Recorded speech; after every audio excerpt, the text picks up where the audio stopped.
નમસ્કાર. ઓમ વક્રતુંડ મહાકાય સૂર્યકોટિ સમપ્રભુ નિર્વિઘ્નમ કુરુ મે દેવ સર્વ કાર્યેષુ સર્વદા.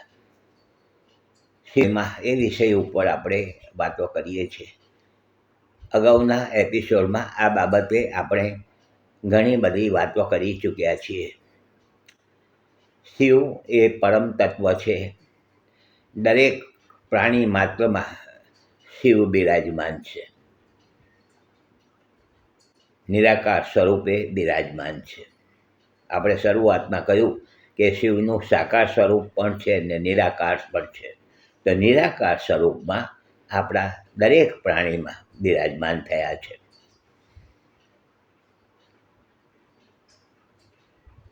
શિવની ભક્તિ કરવા માટેની જે વાતો છે તે આપણે કરી ચૂક્યા છીએ. શિવની ભક્તિ ઘણી બધી રીતે થતી હોય છે.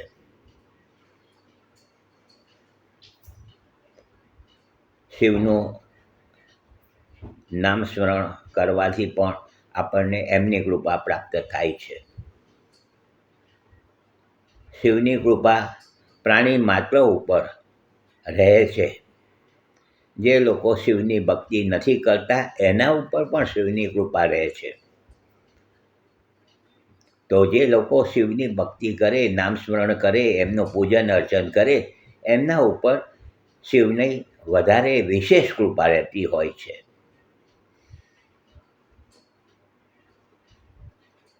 શિવ જ્યોતિર્લિંગ સ્વરૂપે આપણા ભારતની અંદર 12 જ્યોતિર્લિંગનો વિશેષ મહિમા ગણાયેલો છે.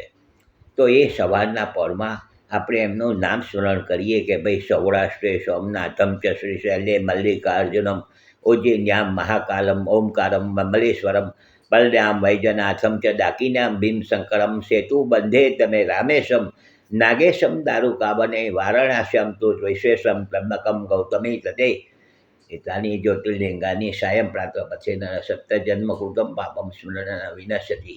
7 જન્મના પાપ એમનું નામ સ્મરણ કરવાથી, આ જ્યોતિર્લિંગના નામ સ્મરણ કરવાથી આ કપાઈ જતા હોય છે. શિવનો તારક મંત્ર ઓમ નમઃ શિવાય ખૂબ સરસ મંત્ર છે. એકદમ ટૂંકો અને સરળ, દરેક વ્યક્તિ કરી શકે છે. તો એ પણ કરી શકાય છે. શિવને બિલીપત્ર પ્રિય છે, કારણ કે બિલીપત્ર એ 3 ગુણોનું પ્રતીક છે. 3 ગુણો સત્વ, રજ અને તમ.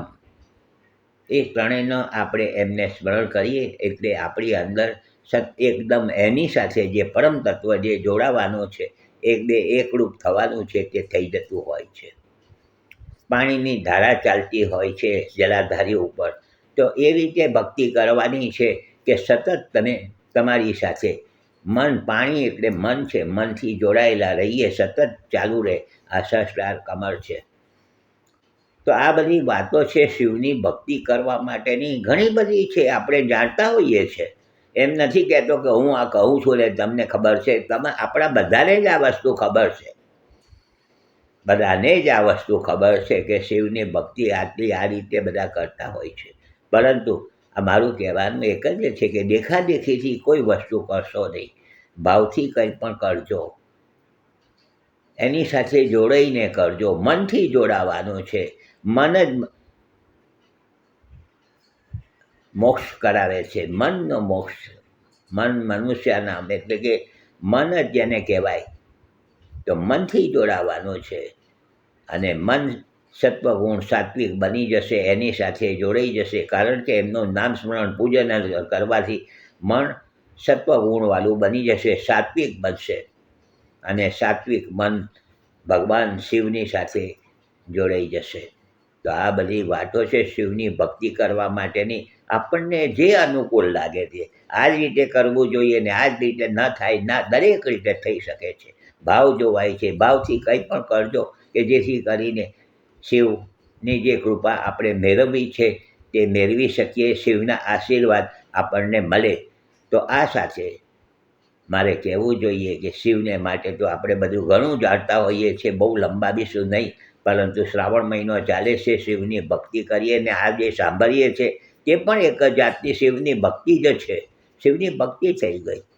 તો આ બધી વાતો છે. રાવણ તો ખૂબ મહાન ભક્ત હતા શિવના.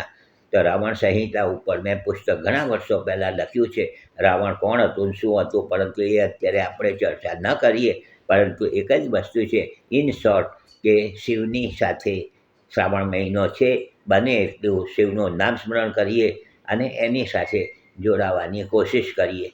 આ મારા પર, આપના પર, સૌના પર શિવની કૃપા વરસતી રહે અને ખૂબ પ્રેમપૂર્વક શ્રાવણ મહિનાની સૌને શુભકામના.